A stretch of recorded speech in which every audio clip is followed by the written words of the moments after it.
तुम्ही कधी पैशांचा पाऊस पडल्याचं पाहिलंय का? नसेलच बहुतेक. मात्र मुंबईत खरंच पैशांचा पाऊस पडलाय. मुंबईतल्या म्हाडा ऑफिसमध्ये हा नोटांचा पाऊस पडलाय. म्हाडाच्या वांद्रेतल्या हेड ऑफिसमध्ये एका महिलेनं अधिकाऱ्याच्या केबिनमध्ये थेट नोटाच उधळल्यात. एक महिला दुपारच्या सुमारास दुसऱ्या मजल्यावर असलेल्या एका अधिकाऱ्याच्या केबिन बाहेर आली. तिने तिथे त्या अधिकाऱ्याच्या विरोधात जोरदार घोषणाबाजी करत आपल्या बॅगेतील पैसे काढले आणि त्या नोटा केबिनमध्ये उधळल्या. म्हाडाच्या सुरक्षा रक्षकांनी आंदोलन करणाऱ्या महिलेला ताब्यात घेतलं. हा व्हिडिओ आता सध्या चांगलाच व्हायरल होतोय.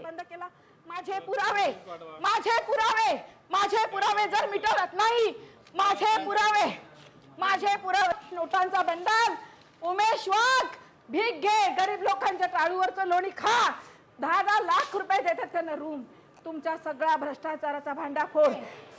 मुख्यमंत्री साहेब, जर एकनाथ शिंदेजी, जर तुम्ही आज नाही सांडवलत ना, हे थांबवणार नाही मुख्यमंत्री साहेब, कोणीच थांबवणार नाही.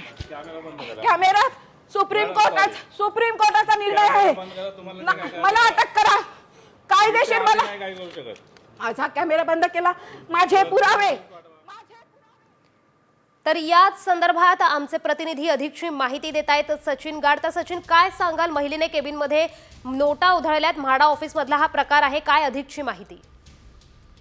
भेटण्याच्या प्रयत्नात ही महिला होती, मात्र ते ऑफिसर प्रकल्पाच्या पाहणी दौऱ्यावर असल्याने तिची भेट झाली नाही आणि त्याने व्यथितून आपण बघतोय की कशा प्रकारे एक महिलेने वेगळ्या प्रकारचं आंदोलन केलेलं आहे. या महिलेने नोटांचा हार देखील इथे आणलेला होता आणि नोटा अक्षरशः तिने संपूर्ण जे म्हाडाचं ऑफिस होतं त्यामध्ये उधळल्या आणि जेव्हा तिला सुरक्षा रक्षकांनी पकडण्याचा प्रयत्न केला तेव्हा मी विष पेन किंवा मग म्हाडाच्या ऑफिसवरून उडी मारेन अशा स्वरूपाची धमकी देखील या महिलेने दिली. एवढंच नव्हे तर त्या अधिकाऱ्याच्या दारावरती देखील तिने नोटा लटकवण्याचा प्रयत्न केला. नेमकं या महिलेची काय व्यथा होती, किती दिवस ही म्हाडा ऑफिसच्या चक्रा मारते आणि तिचं कोणतं काम रखडलेलं आहे हे स्पष्ट होऊ शकलेलं नाहीये. मात्र आपण बघतोय की सुरक्षा रक्षकांना या महिलेला आवडण्यात चांगलीच त्यांची ताळंबळ उडालेली होती. ते व्हिडिओ रेकॉर्डिंग जे सुरू होतं ते देखील त्यांनी बंद करण्याचा प्रयत्न केला होता, मात्र ते देखील त्यांना जमलं नाही. तर आपण बघतोय की कशा प्रकारे का महिलेने आगळं वेगळ्या स्वरूपात म्हाडा कार्यालयामध्ये आंदोलन केलेलं आहे.